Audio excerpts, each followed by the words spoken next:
sehingga pada kesempatan siang hari ini kita masih diberi kesehatan dapat berkumpul di ruang kelas 6 dalam acara desiminasi aksi nyata calon guru penggerak angkatan 10. Salawat serta salam tak lupa tercurah kepada junjungan Nabi besar Muhammad SAW dan para keluarga dan sahabatnya. Semoga kita selalu senantiasa mendapat syafaat hingga yaumul qiyamah. Amin. Amin. Baik, langsung saja mengingat acara sudah waktu cukup siang. Kita langsung saja nanti acara inti yaitu pemahaman dan penerapan disiplin positif di sekolah. Ya, nanti akan disampaikan oleh Bapak Muhammad Sudarta Mimi. Waktu dan tempat saya persilakan.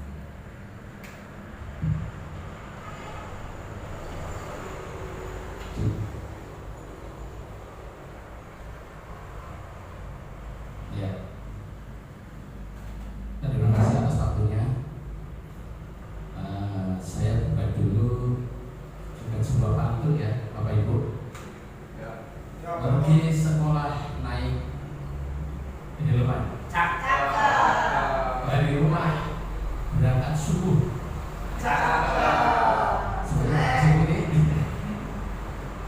Kepada Bapak Ibu sekalian, saya ucapkan Assalamualaikum warahmatullahi wabarakatuh. Waalaikumsalam warahmatullahi wabarakatuh.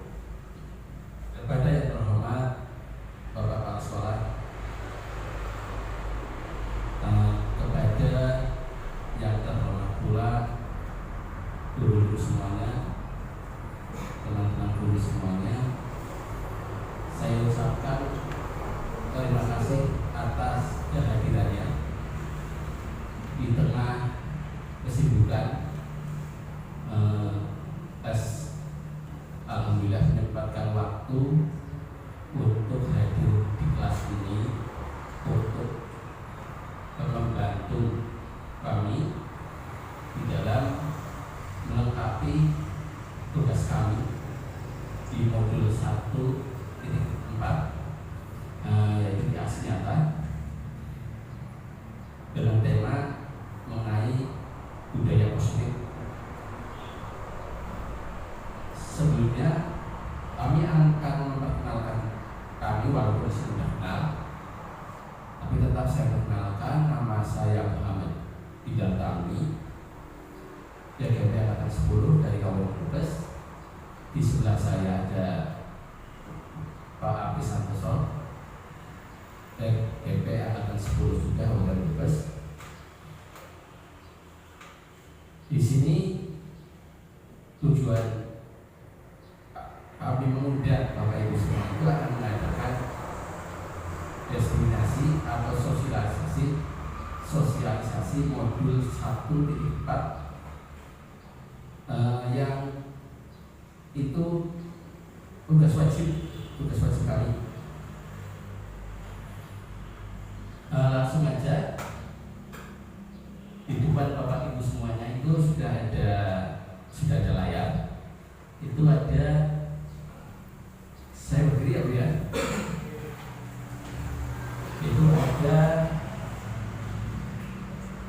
di halaman yang paling depan menyebarkan pemahaman dan penerapan budaya positif. Ini judul awalnya, budaya positif. Sebelum saya memaparkan tentang ini, yang sebenarnya materinya juga Bapak Ibu mesti sudah melaksanakan juga di sekolah. Jadi di sini saya saya bukan menggurui, tetapi saya hanya ingin berbagi pengetahuan saja, karena ketika pengetahuan yang sedikit disampaikan ke teman-teman yang lain, itu akan lebih berarti daripada pengetahuan yang tapi hanya untuk dirinya sendiri. Ini mulai dari kata pemantik. Apakah Bapak Ibu setuju dengan pernyataan-pernyataan di bawah ini? Ya, lanjut Pak. Yang pertama, pemberian hukuman dapat mendisiplinkan murid. Pemberian hukuman itu bisa mendisiplinkan murid. Menurut Bapak Ibu semuanya di sini, setuju atau tidak? Satu yang setuju, ya? Ibu Mardiana setuju dan tidak. Setuju dan tidak. Kalau Ibu gimana Ibu? Oh, tidak setuju. Pemberian hukuman dapat mendisiplinkan murid. Ada yang setuju, ada yang tidak setuju, dan ada yang setuju atau tidak setuju. Dua-duanya. Ya. Itu pertanyaan pertama. Sekarang pertanyaan yang kedua. Pemberian hadiah dapat meningkatkan motivasi dan prestasi murid. Panjenengan setuju atau tidak dari kata-kata yang kedua? Pemberian hadiah atau reward ya? Pemberian hadiah dapat meningkatkan motivasi dan prestasi murid. Setuju? Ya. Kalau yang kedua semuanya sepakat setuju. Sekarang pemantik yang ketiga. Guru harus mempunyai solusi untuk menyelesaikan masalah. Setuju atau tidak setuju? Ya, setuju ya? Ini setuju semua. Yang terakhir, guru berperan sebagai teman murid. Guru sebagai teman murid. Setuju apa tidak, Bapak Ibu? Setuju dan tidak. Berarti setuju tapi ada. Iya, berarti ada setuju tapi ada tanda petik, Bu. Iya, tanda petik. Iya. Ini 1, 2, 3, 4 ini adalah nanti pertanyaan-pertanyaan yang nantinya kita akan bisa menganalisis pertanyaan-pertanyaan ini. Kita bisa menjawab lebih dalam lagi nanti setelah kita menyelesaikan sampai akhir. Yang berikutnya Pak. Ya. Aksi nyata ini kami membuat, saya dan Pak Afi membuat itu dengan latar belakang bahwa murid tidak menyukai peraturan, karena selama ini jika mereka melanggar peraturan akan mendapatkan hukuman dan cenderung mempermalukan dirinya. Dengan latar belakang seperti ini, dengan setuju atau tidak setuju? Setuju. Kalau mempermalukan dirinya, ya. Tidak malu. Ya. Kalau mempermalukan dirinya, berarti setuju dengan pernyataan ini ya. Ya. Ya, ini juga yang dipakai di dalam penyusunan aksi nyata kami. Ya, ini pada 3 Pak. Ya. Tujuan dari aksi nyata ini, yang pertama, menciptakan murid yang merdeka dan disiplin, diri yang kuat. Menciptakan murid yang merdeka dan disiplin, diri yang kuat. Itu tujuan yang pertama. Dan tujuan yang keduanya, menumbuhkan budaya positif di sekolah dengan meyakini hal-hal kebajikan.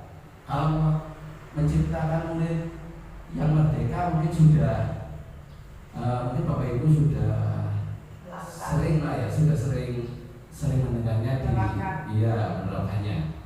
Karena itu sesuai dengan profil pelajar Pancasila ya.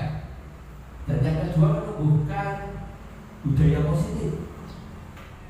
Bapak, kalau ada budaya positif, ada yang bisa memperkirakan budaya positif itu kalau kita lihat di bahasanya itu apa itu yang apa ya terpikirkan ketika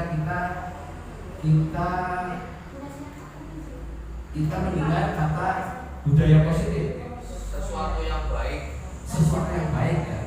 Ya, Pak Adrian berpendapat bahwa itu sesuatu yang baik karena ada kata positif. kebiasaan yang Ada lagi? baik. Oh, Kebiasaan yang positif, kebiasaan yang baik. kebiasaan yang baik. Ya. Kalau di sini kata-kata budaya positif berarti menurut Pak Adrian, menurut Bapak Kepala Sekolah itu berarti kalau pemahamannya seperti itu di SD itu sudah menerapkan atau belum Bapak Ibu? Sudah praktekkan. Sudah mempraktekkan ya. Sudah, Ketika kita wawancara, ya, nanti ada anak-anak Salaman. ya bersalaman dan sebagainya, Ya. nah, itu termasuk juga di budaya positif dan sebagainya masih banyak lagi yang lain. Ya, lanjutannya Pak. Nah ini budaya positif.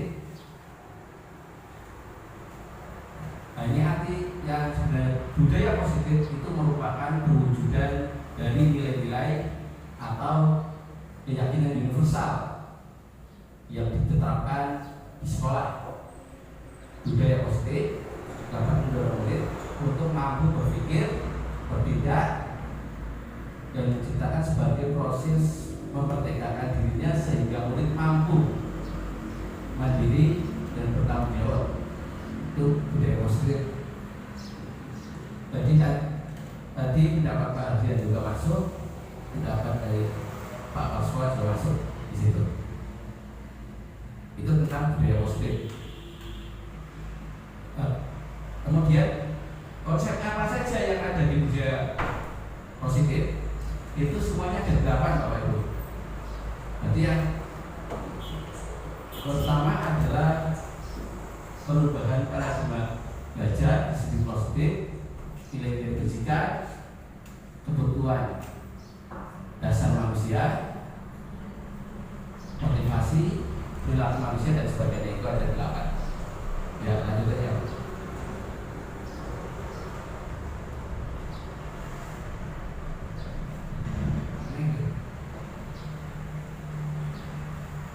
Oh ini error. Pembelajaran paradigma baru. Pembelajaran paradigma baru itu merupakan pembelajaran yang dirancang berdasarkan prinsip pembelajaran diferensiasi, sehingga para murid belajar sesuai kebutuhannya berdasarkan tahap perkembangan sesuai teori psikologi modern untuk mewujudkan profil pelajar Pancasila.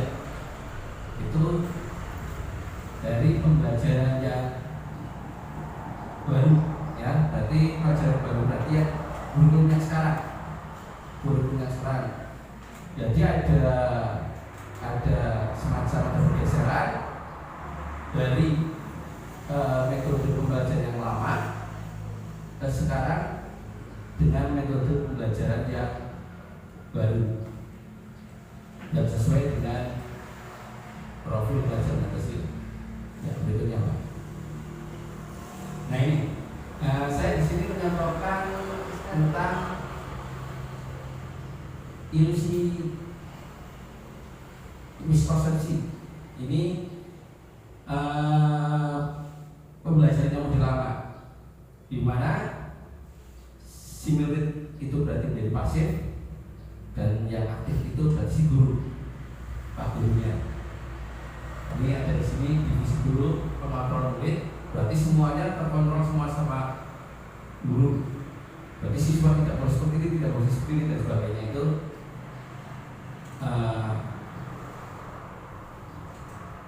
teori yang dulu. Yang kedua, ilusi bahwa kritik membuat rasa salah itu mampu mematah, berarti anak itu ditakut-takuti dan sebagainya, dan hukuman dan sebagainya. Ini yang lamanya. Coba sekarang yang berikutnya bagaimana? Nah ini perbedaan antara yang lama, nah ini yang baru. Kalau saya menyontohkan tentang keaktifan anak atau peserta didik itu, kalau saya menyontohkan ketika seseorang itu menggenggam tangannya dan misalkan si guru yang meminta si anak untuk membuka genggamannya, ya. Kalau model yang lama, berarti si guru itu langsung, Pak Guru itu langsung memaksa dengan paksa, ya. Berarti si anak itu menjadi pasif, si guru yang aktif. Tapi ketika model yang tentang kontrol, itu berarti si anak juga berperan, karena kontrolnya itu ada pada si anak. Dia itu bisa membuka atau menutup. Nah, tapi di sini yang aktif itu ya berarti bukan guru saja, berarti ini bukan dari mulut saja, tetapi si guru juga bisa berusaha untuk si murid itu membuka tangannya dengan cara berlari dan sebagainya. Nah, itu metode pembelajaran yang teori kontrol. Nah, di sini ada realitas ciri tentang yang lama dan yang baru. Jadi yang lama dengan stimulus respon, tentang misalkan satu poin dulu, realitas kebutuhan. Di sini realitas kebutuhan kita sama. Kalau di teori kontrol, realitas kebutuhan kita itu berbeda-beda. Bapak Ibu lebih setuju dengan realitas kebutuhan kita itu sama, atau kebutuhan kita itu berbeda-beda? Kebutuhan si anak itu berbeda-beda. Ada beda-beda, ya. Berarti ada anak yang berpikir cepat, ada anak yang berpikir agak lambat, atau bisa jadi iya yang di bawah itu juga ada. Berarti pada poin yang pertama, Bapak Ibu setuju yang stimulus respon atau di teori kontrol? Di teori kontrol, ya. Iya, teori kontrol, ya. Jangan sampai salah, makanya saya ngomong juga sangat pelan-pelan, tapi takut salah. Terus yang kedua, semua orang melihat yang sama. Kalau di teori kontrol, setiap orang memiliki gambaran yang berbeda. Bapak Ibu lebih setuju yang ini, yang putih atau yang kuning? Yang kuning, teori kontrol. Berarti setiap orang memiliki gambaran berbeda. Ada yang bisa mau menyontohkan perbedaannya di mana? Perbedaannya berbeda-beda atau yang sama? Iya, betul. Kebutuhannya beda-beda, ya. Iya, si anak kebutuhannya beda-beda. Yang ketiga, yang stimulus respon, kita mencoba mengubah orang agar berpandangan sama dengan kita. Berarti memaksakan, betul, memaksakan. Tapi yang unik, kita berusaha memenuhi pandangan orang lain tentang dunia. Berarti kita itu memahami berarti anak juga. Iya, kita berusaha memahami. Berarti Bapak Ibu lebih setuju yang stimulus respon atau di yang kuning? Berarti masih yang kuning, ya, Bu, ya? Berarti 1, 2, 3 yang kuning. Sekarang yang keempat, perilaku buruk dilihat dilihat sebagai suatu kesalahan. Berarti anak melakukan kesalahan, anak melakukan keburukan, itu langsung dipoin bahwa anak itu melakukan kesalahan.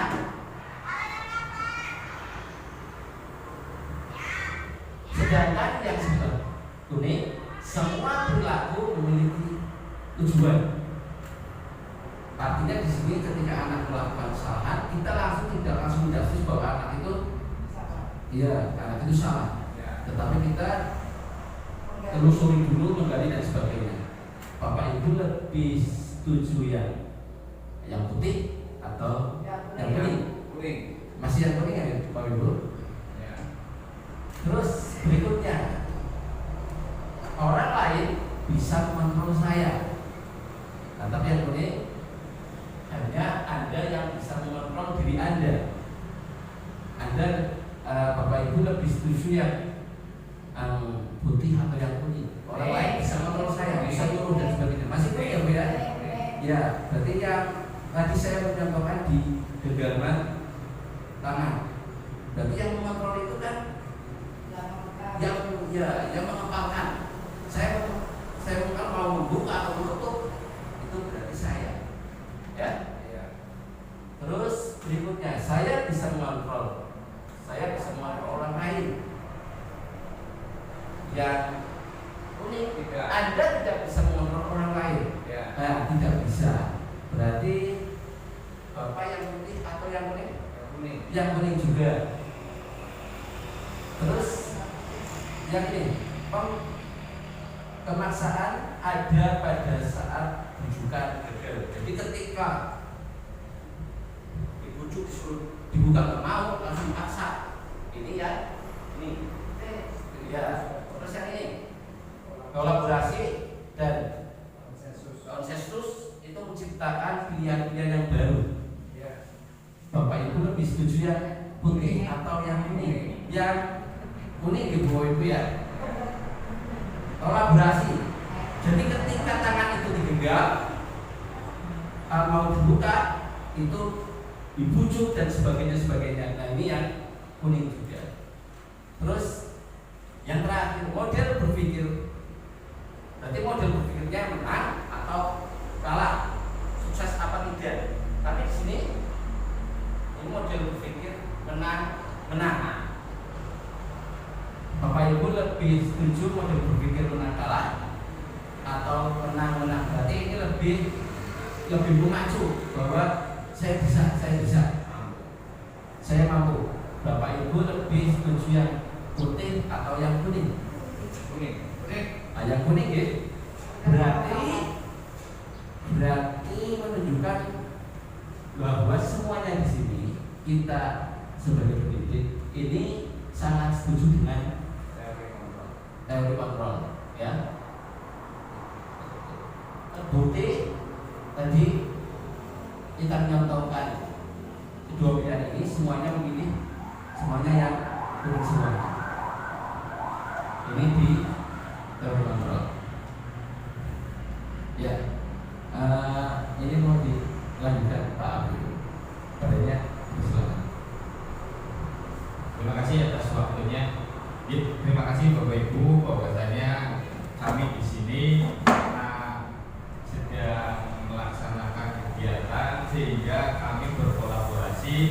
Nah, kita sudah membuat terkait dengan istilahnya pemaparan hasil diskusi kami mengenai tentang disiplin positif di sekolah. Tadi sudah disampaikan oleh Pak Jenderal bahwasanya tadi ada pertanyaan otomatis bahwa Bapak Ibu ternyata sudah sangat luar biasa ya mengenai tentang setuju apa tidak hal yang seperti ini. Nah, kemudian ada juga latar belakang, ya, ada juga yang tadi baru dibahas sangat setuju sekali tentang stimulus respon lawan teori kontrol. Nah, di mana di sini justru lebih menang dari teori kontrol tentang dunia. Dan untuk selanjutnya yaitu disiplin positif. Nah, di mana disiplin positif itu adalah merupakan pendekatan yang efektif untuk menciptakan lingkungan belajar positif dan suportif, di mana siswa dapat berkembang dan mencapai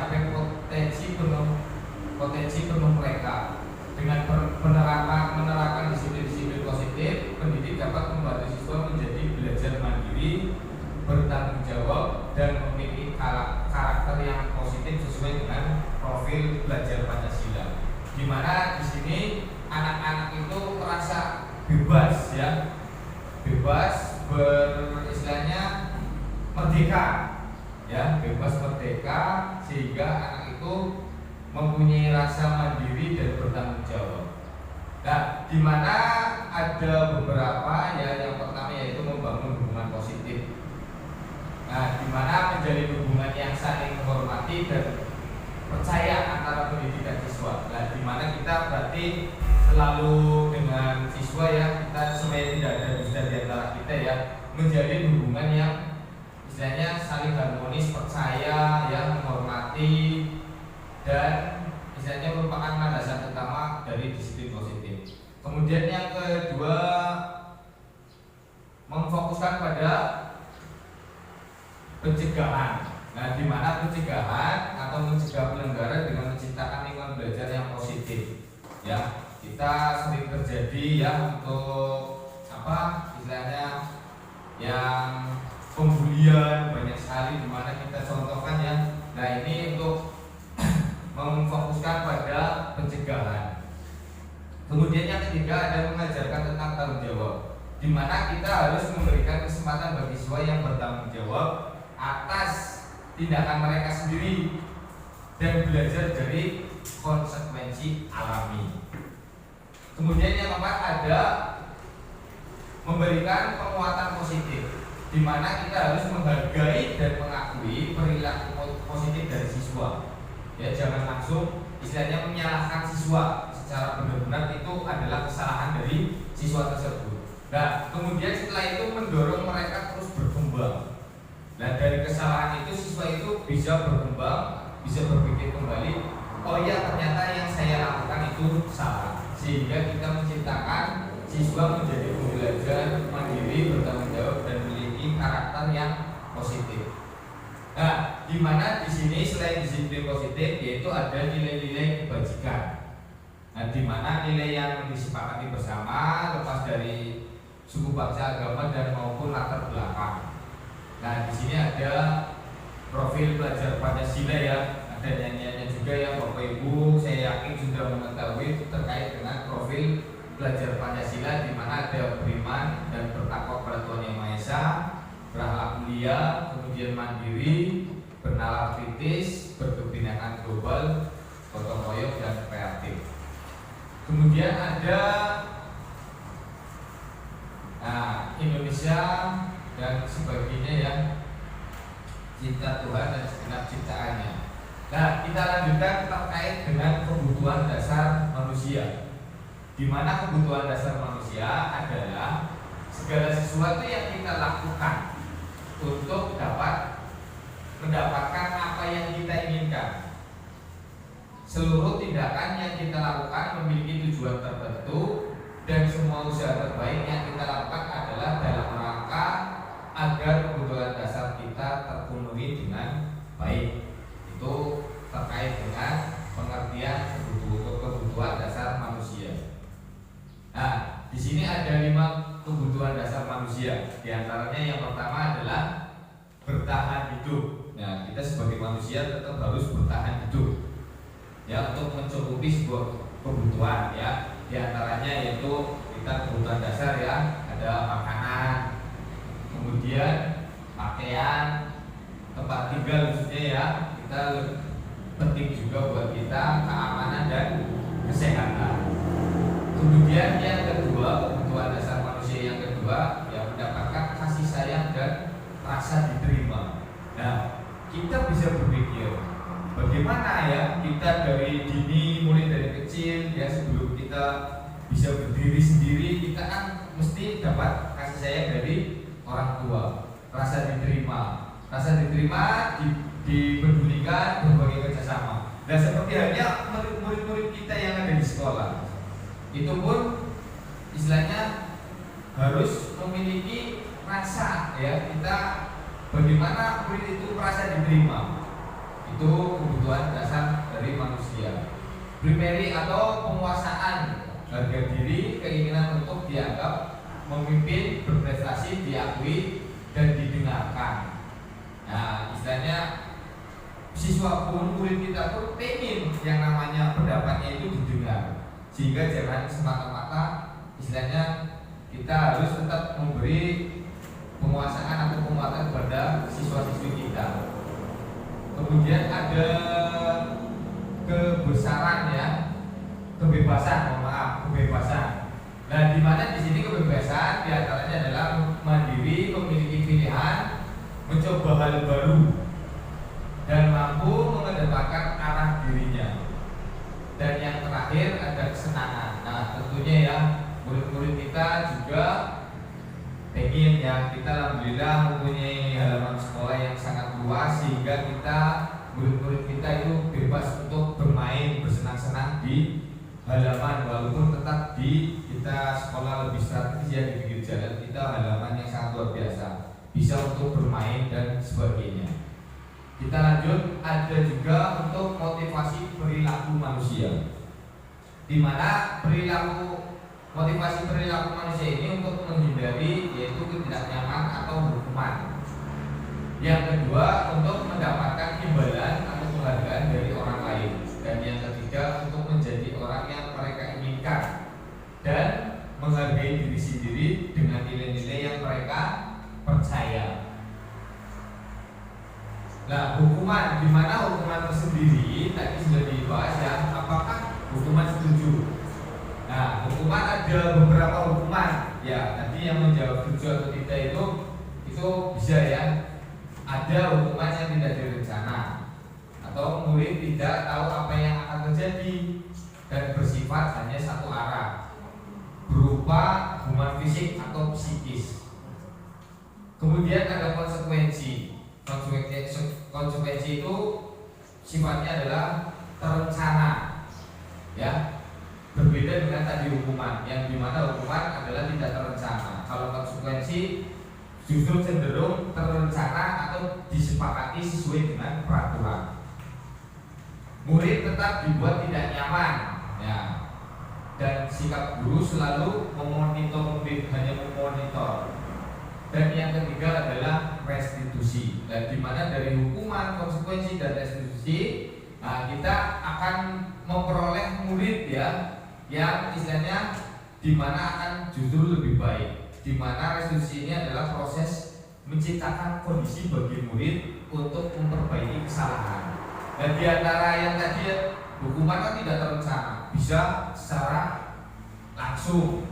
Konsekuensi terencana disepakati tidak. Yang lebih tepat adalah kita ke restitusinya agar pembelajaran lebih efektif. Nah, proses menciptakan kondisi bagi murid untuk memperbaiki sebuah kesalahan, di mana ya kita istilahnya membimbing ya agar siswa itu mau mengakui sebuah kesalahan untuk memperbaiki sebuah kesalahan. Kemudian ada proses kolaboratif yang mengajarkan murid untuk mencari solusi sendiri. Nah, selain itu ada 5 posisi kontrol guru, di mana ada sebuah contoh kasus yang murid tidak memakai atribut lengkap saat upacara bendera misalkan. Nah, ada penghukum hormat pada bendera selama 1 jam, ini contohnya. Kemudian ada juga posisi kontrol yang kedua adalah membuat rasa bersalah, di mana di sini ya, membuat rasa bersalah itu kita membuat siswa yang melanggar itu merasa bersalah. Contohnya ya, beberapa kali Bapak Ibu ya, kata-kata yang harus kita istilahnya kita keluarkan, berapa kali Bapak Ibu harus beritahu kamu selalu saja mengecewakan Bapak Ibu. Itu diantaranya. Lebih cenderung istilahnya membuat siswa itu menjadi merasa bersalah. Kemudian ada sebagai teman. Nah, selain itu kita kepada peserta didik juga kita harus bisa istilahnya dalam posisi kontrol ini sebagai teman. Seolah-olah ya, nah ini ada kata-kata yang istilahnya yang harus disampaikan sebagai teman, biasanya mengandung ayo dong ikuti aturan sekolah, tolong bantu Bapak Ibu ya sekali ini saja. Ya sudah, tidak apa-apa, lain kali jangan sampai berbuat seperti ini lagi ya. Nah, itu salah satu contoh 5 posisi kontrol yang ketiga, yaitu sebagai teman. Dan yang ketiga ada pemantau. Memantau kamu sudah melanggar peraturan sekolah, kamu tahu konsekuensinya. Setelah upacara, kamu beri atributnya ke koperasi dan jangan diulangi lagi. Nah, kita hanya memantau atau mengontrol. Dan yang terakhir ada posisi kontrol manajer. Ya, di posisi manajer ini cenderung ya siswa itu akan ya contoh kata-katanya ya, apakah kamu tahu kesalahanmu? Kira-kira bagaimana kamu memperbaiki kesalahanmu? Dan di mana nanti siswa itu akan lebih cenderung berpikir ya kesalahan apa yang harus akan diperbaiki supaya tidak memulai kesalahan hal yang serupa. Nah, seperti contoh seperti ini. Nah, kira-kira dari tadi yang sudah dicontohkan, ini ada sebuah pertanyaan yang posisi kontrol apakah aku? Nah, di mana di sini ada kata-kata saya kecewa sekali dengan kamu. Nah, menurut Bapak Ibu, kira-kira ini posisi kontrol tentang apa dari kelima posisi kontrol yang tadi sudah dijelaskan? Membuat anak semakin bersalah. Membuat anak semakin bersalah. Ada lagi, saya kecewa sekali dengan kamu. Nah, ya betul sekali ya, membuat merasa bersalah. Nah, kita bisa simak video berikut ini ya.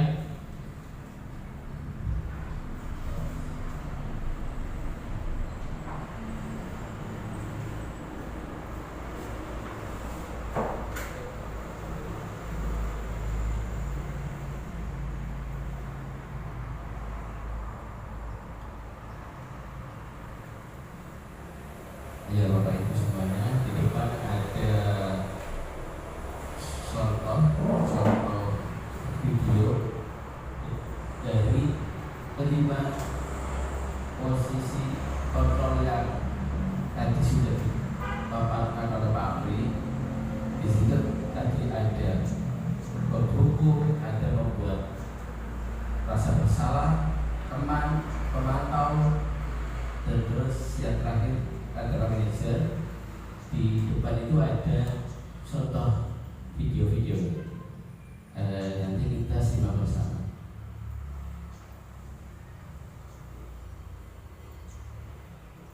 Nanti yang sudah dijawab sama Bu Mardiana itu tentang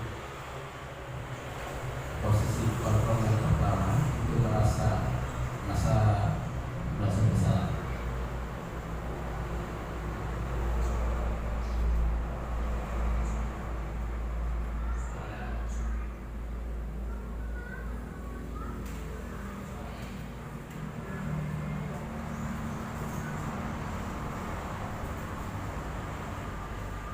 Ya, ini berhubung ada dari suara, jadi di situ ada liriknya, nanti bisa lihat liriknya sama-sama. Nah, karena suara sama-sama.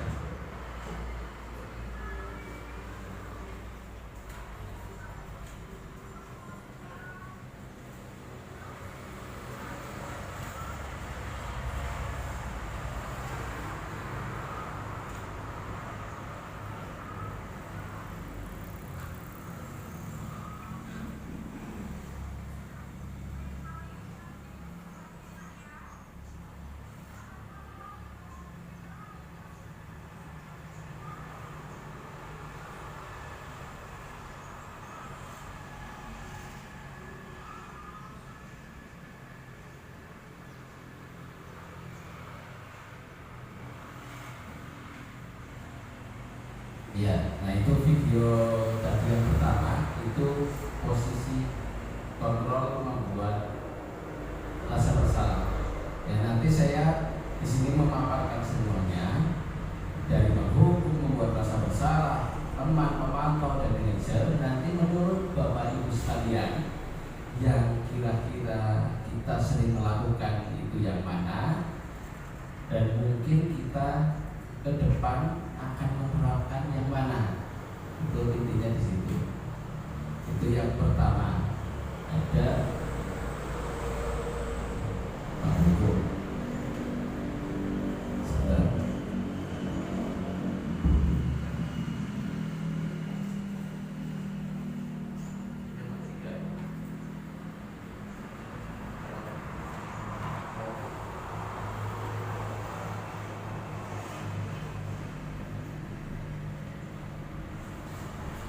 Bluetooth mode. Terus yang kedua, pertanyaan yang kedua. Nah, ini posisi kontrol yang selanjutnya. Apakah kamu tidak pernah benar melakukannya? Sekarang keliling, ya. Ini salah satu contohnya. Anak disuruh keliling karena karena melakukan kesalahan. Misalkan anak itu berangkat kesiangan atau pas upacara tidak memakai topi misalkan. Nah, terus anak itu disuruh hormati yang bendera misalkan sampai 1 jam.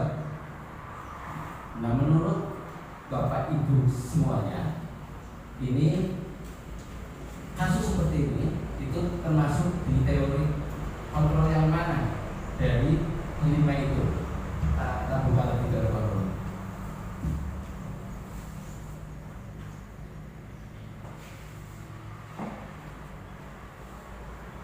Sini. Tadi diulang lagi Pak. Berarti yang kelima itu. Nanti untuk nanti jawab pertanyaannya kelima. 5 posisi kontrol. Harus saya kan tadi lupa kelimanya apa aja.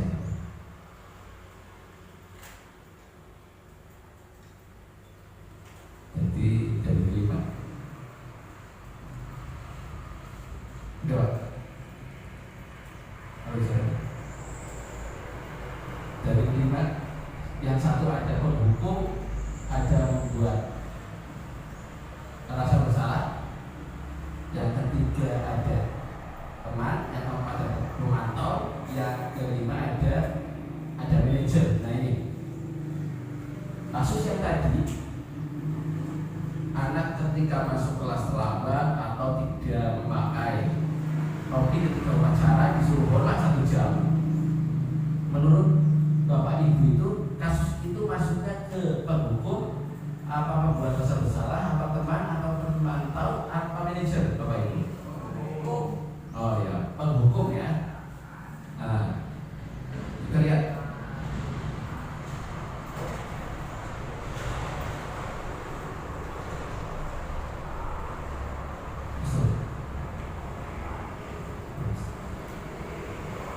Tadi Bapak Ibu menjawab penghukum.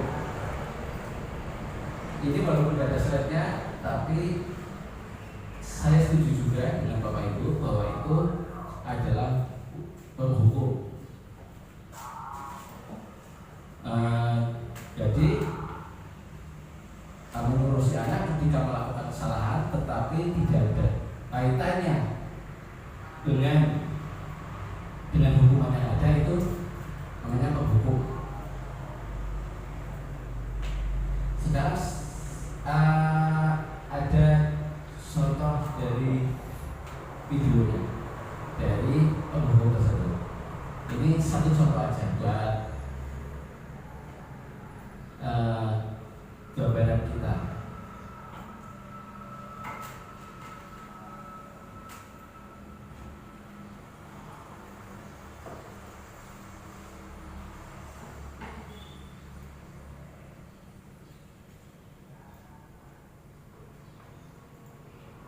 Ya, ini satu contohnya dari posisi penghukum.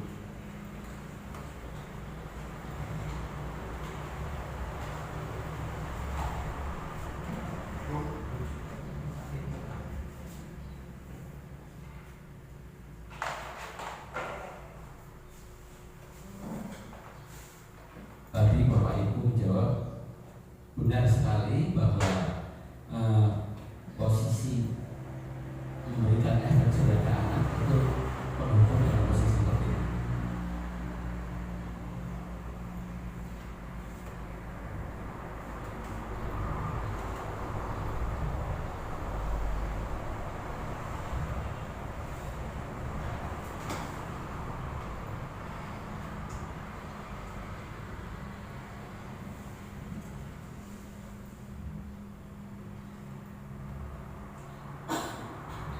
Nah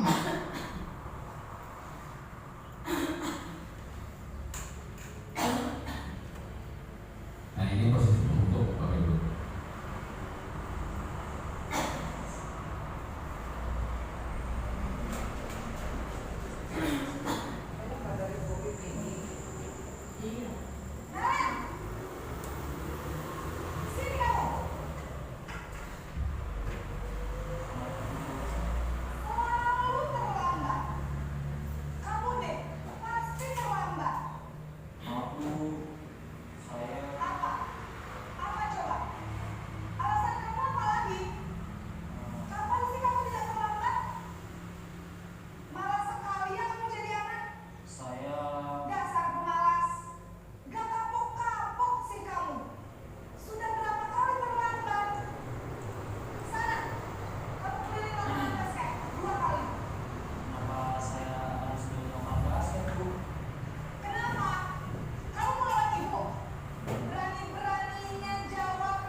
Iya, itu yang tadi Bapak Ibu.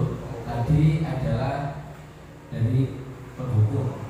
Syukur-syukur itu kan kalau kita lihat itu pada metode dulu mungkin ketika saya masih SD mungkin seperti itu. Tapi syukur-syukur sekarang tidak ada. Iya. Dan ini juga sekarang tidak boleh seperti itu. Yang lain, posisi yang berikutnya, pertanyaan berikutnya, apa rencanamu untuk menyelesaikan masalah ini? Nah, jadi ketika si anak melakukan kesalahan itu nanti gurunya menanyakan, berarti nanti lain hari supaya tidak terlambat lagi itu kamu harus seperti apa? Nah ini maksudnya seperti itu. Nah ini berarti posisi guru yang menanyakan seperti itu pada posisi yang mana? Dari kelima posisi kontrol yang tadi ada penghukum, rasa bersalah, manajer, ya, Teman apa ya? teman. Posisi teman ya Pak ya? Iya. Posisi teman. Ada yang lain? Ya bisa jawab. Sudah dijawab. Oh, bisa. Itu kita pensiun Pak. Langsung ada. Ya, ada manajer ya. Di sini posisi kontrolnya manajer. Soalnya berarti si guru itu menanyakan si anak supaya dia itu ke depan bisa memanage, berarti supaya tidak terlambat. Berarti si anak itu harus bagaimana itu guru di situ posisinya. Seperti video berikut ini.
Saya akan coba untuk tidak lupa menyetel alarm saya, Bu.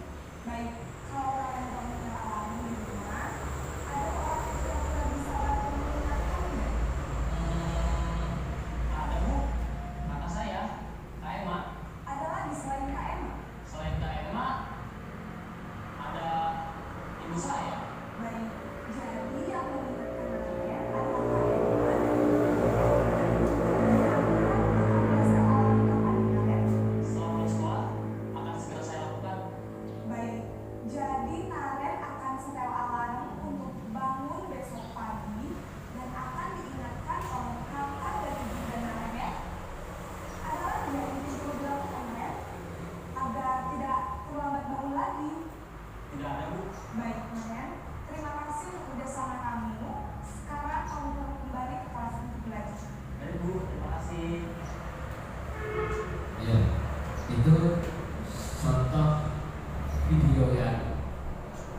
menurut saya itu mungkin guru itu alangkah baiknya dengan metode seperti itu mungkin menurut saya. Tapi menurut Bapak Ibu nanti bisa beda pendapat atau apa nanti bisa jelaskan.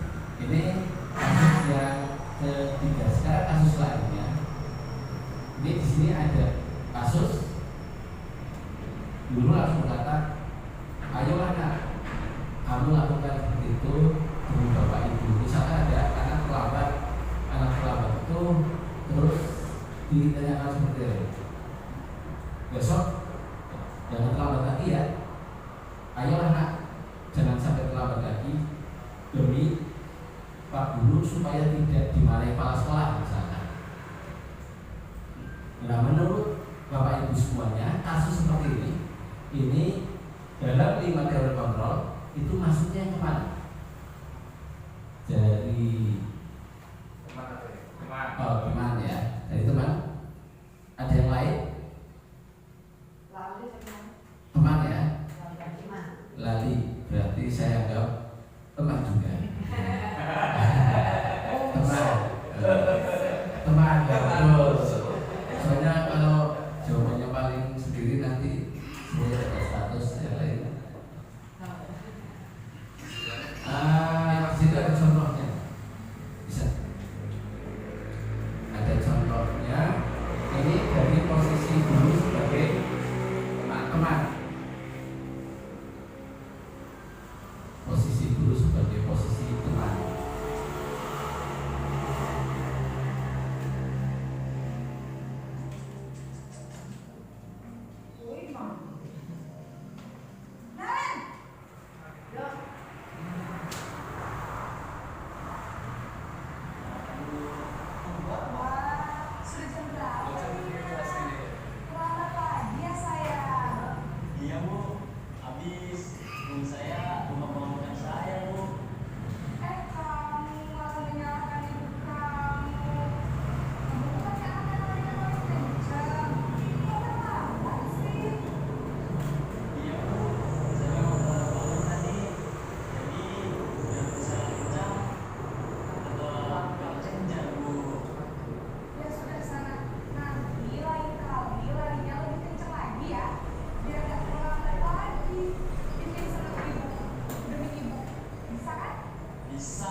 Istilahnya penghargaan ya. Untuk selanjutnya ya, tadi sudah bahwa dikatakan ada posisi kontrol, tadi sudah disebutkan penghukum, kemudian ada apalagi tadi teman, kemudian ada pemantau, dan yang terakhir ini berarti ya yang kelima ya, ini ada sebuah posisi kontrol. Apakah aku ini, misalkan ada sebuah pernyataan, kamu terlambat 15 menit, apakah kamu sudah mengerti konsekuensinya yang dilakukan jika terlambat? Nah, menurut Bapak Ibu sekalian, ini adalah posisi kontrol apa maksudnya Bapak Ibu? Hukuman tadi sudah. Nah ya, yang harus keliling lapangan basket. Manajer tadi sudah. Kira-kira apa, Bu? Pemantau. Ini pemantau ya. Nah, ini sebagai pemantau. Kita hanya memantau. Kamu terlambat 15 menit. Seperti tadi kita bisa melihat video yang tadi juga ya. Bisa baca. Sini ya, nggak ada sana. Laptop.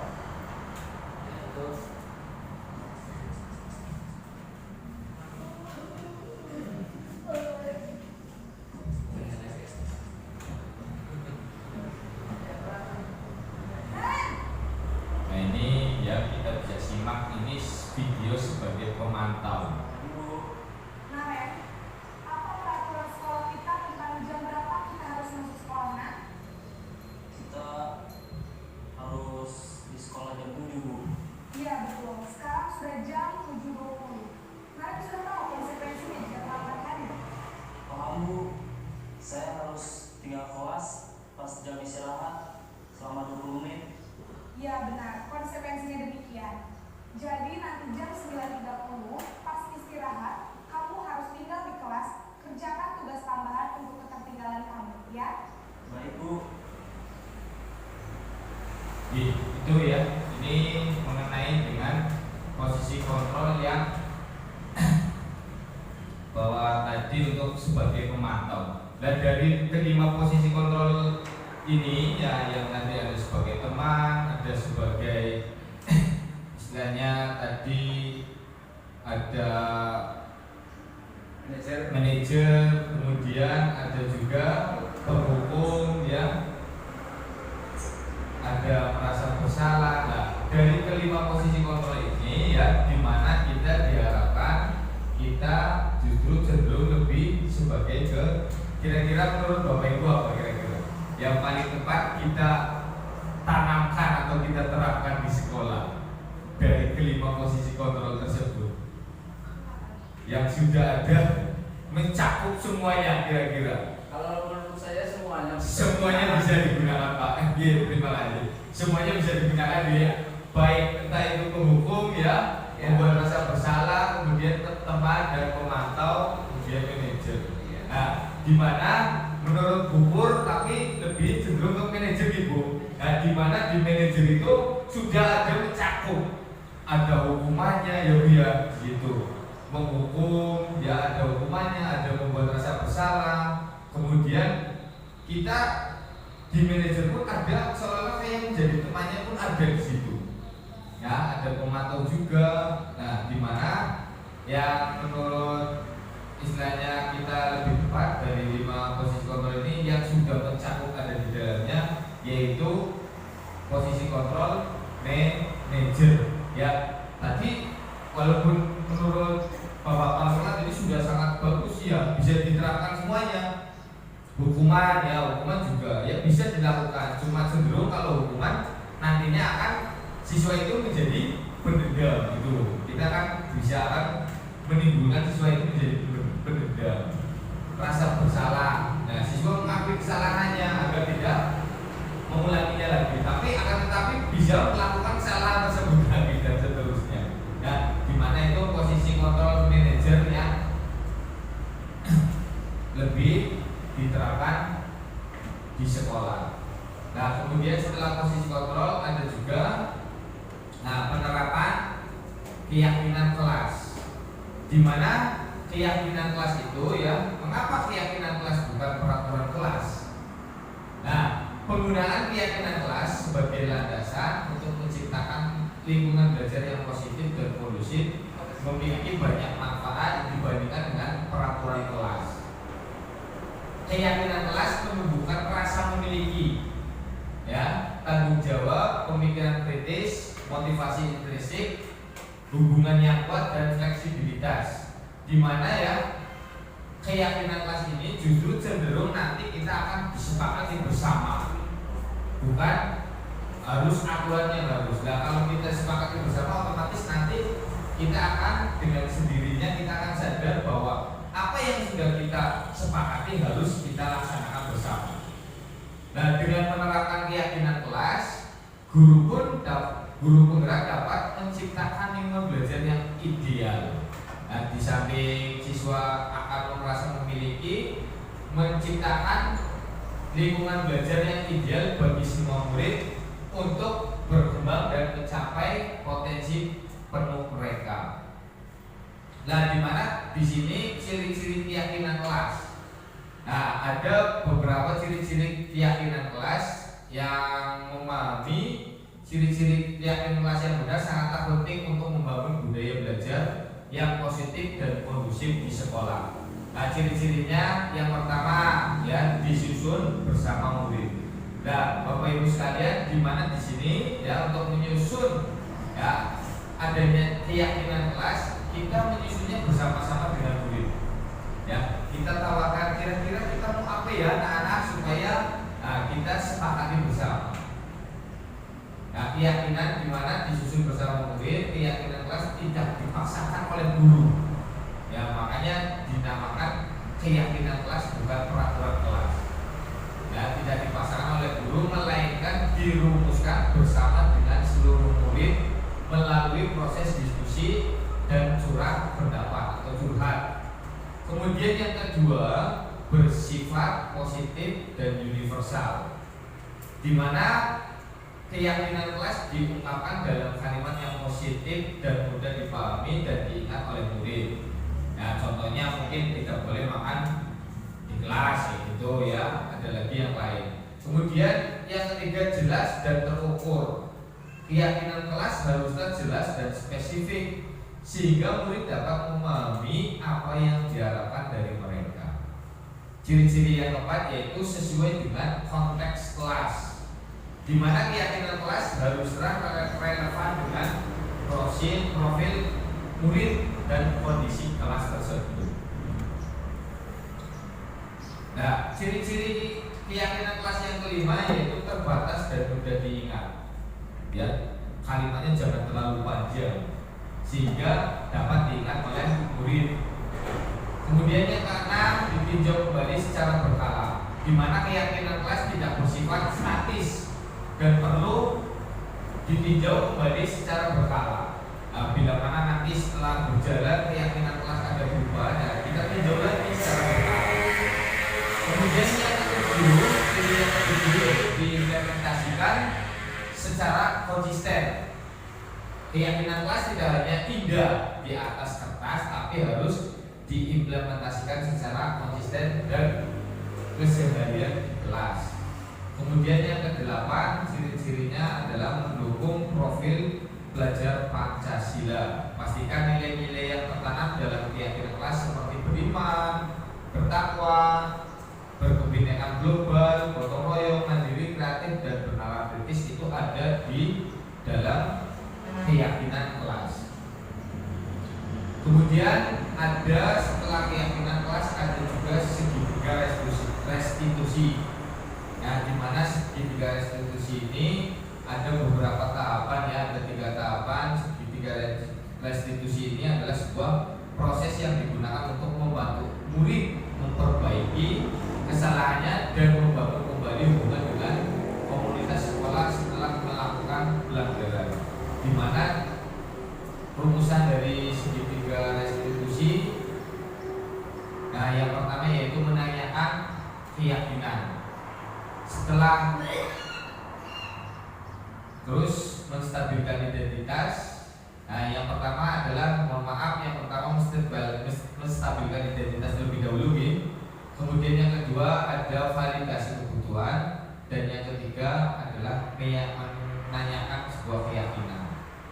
Ini adalah proses segitiga restitusi. Nah, ini ada sebuah contoh kasus ya. Pak Jinder mau menambahkan terkait dengan segitiga restitusi. Jadi tadi Bapak Ibu saya menambahkan sedikit tadi tentang keyakinan kelas. Tadi benar yang dipaparkan sama Pak Apri tentang keyakinan kelas. Dan di sini saya akan menambahkan sedikit tentang keyakinan kelas. Jadi keyakinan kelas itu keyakinan yang kita bikin, guru kelas bikin berdasarkan bersama anak-anak. Beda dengan peraturan kelas. Kalau tata tertib atau peraturan sekolah dibuat oleh sekolahan, dibuat oleh sekolah, dan itu harus dipatuhi oleh semuanya. Itu peraturan dan ada konsekuensinya, ada hukumannya. Itu kalau tata tertib. Jadi bedanya kalau tata tertib dibuat oleh sekolah, tapi harus dilaksanakan oleh semua siswa di kelas. Sedangkan untuk keyakinan kelas itu biasanya dibuat oleh kesepakatan dari murid-murid itu sendiri. Kita misalkan kesepakatan di kelas saya, kemarin sudah dibahas tentang kesepakatan di kelas saya, satu tidak boleh berbicara saat Pak Guru menjelaskan. Itu keyakinan di kelas saya, satu sudah ditempel. Terus keyakinan kelas yang keduanya, saya menurut Pak ya, saya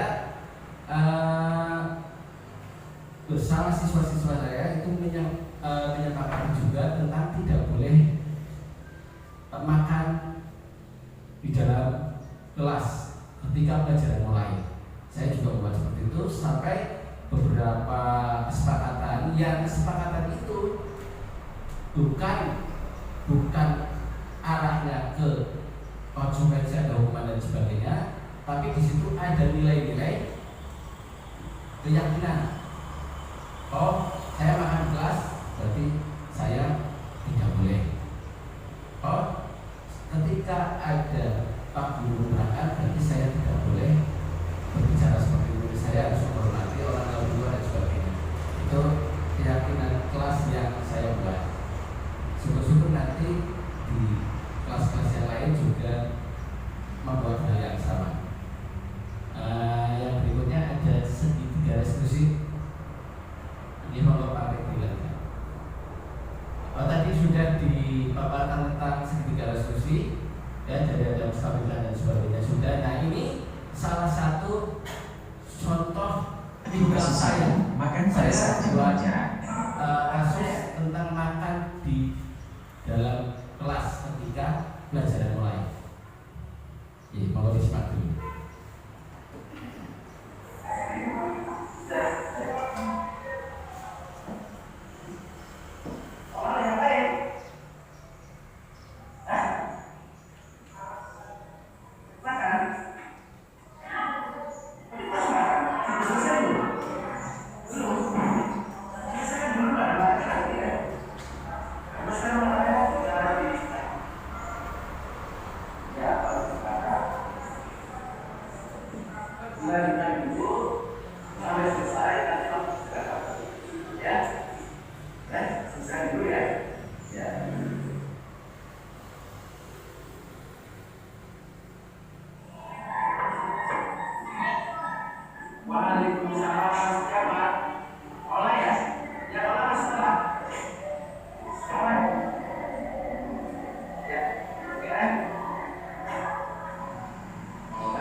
Kalau orang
supaya bangunnya tidak terlalu bagaimana? Berarti malamnya tidurnya jangan terlalu malam. Itu ya Pak ya? Ya? Oke, kalau Allah sudah paham, berarti kebetulan kita mulai makan kelas itu mulai kapan coba? Besok? Beneran ya? Besok? Besok semangat ya.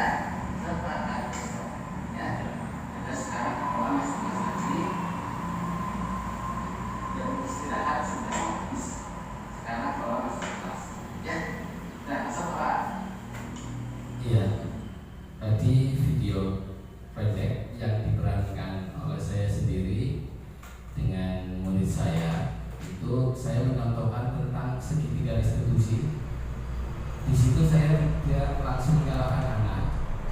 Saya sampaikan dulu, saya kaitkan dengan keyakinan kelas yang sudah saya buat. Saya di sini contohnya di contoh video saya mencontohkan bahwa tidak boleh makan di kelas itu saya buat kesepakatan kelas seperti itu. Nah, orang di situ melanggar tentang kesepakatan kelas yang saya buat bersama anak-anak, tetapi saya tidak langsung menyalahkan anak. Saya hanya memvalidasi, saya menanyakan tentang keyakinan kelas dan saya mencarikan solusi untuk anak itu sendiri.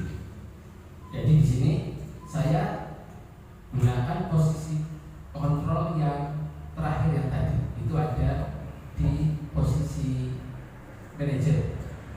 Jadi saya tidak mukul, saya tidak menyalahkan, langsung memberi memarahi si anak dan sebagainya. Saya mengatakan segitiga restitusi.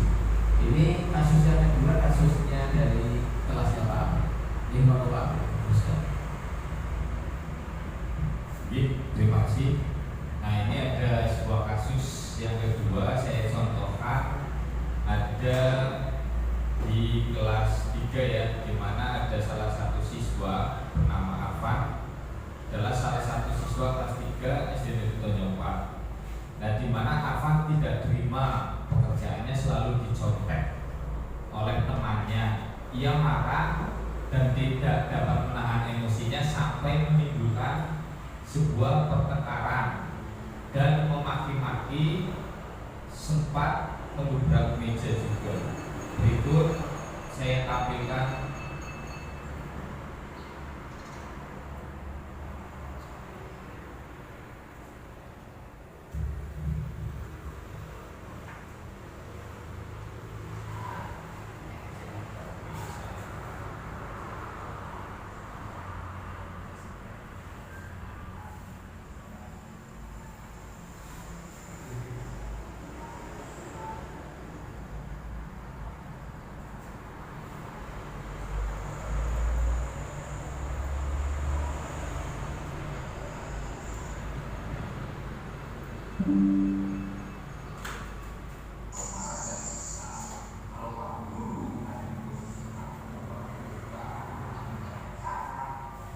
Bapak Ibu, ini penerapan segitiga restitusi, yaitu menstabilkan identitas.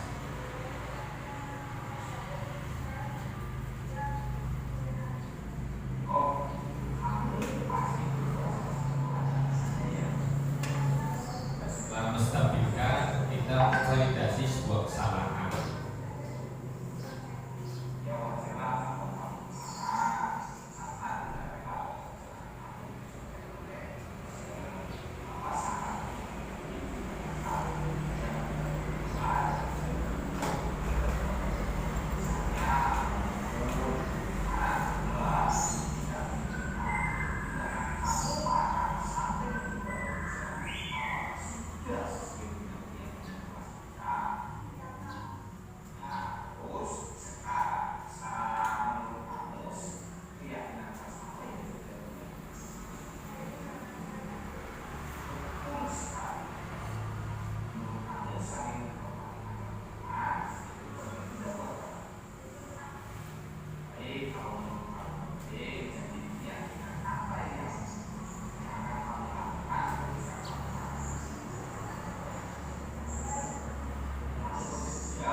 Ya, demikian ya sebuah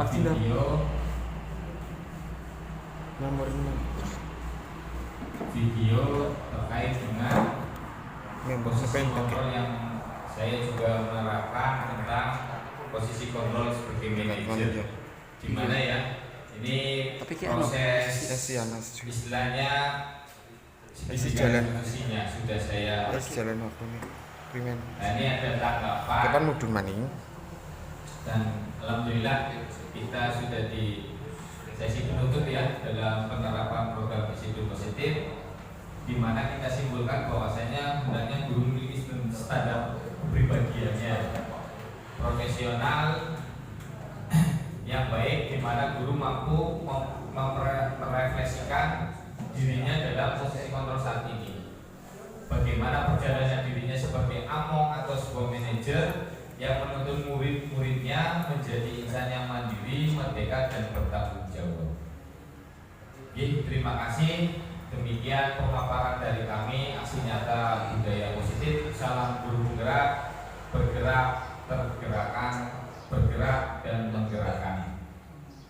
Mungkin kiranya itu saja dari saya, kurang lebihnya mohon maaf. Barangkali banyak kesalahan ataupun kurangnya dalam menyampaikan pemaparan hasil diskusi kami, saya mohon maaf yang sebesar-besarnya. Ada tambahan, Presiden? Nah, mungkin kiranya saya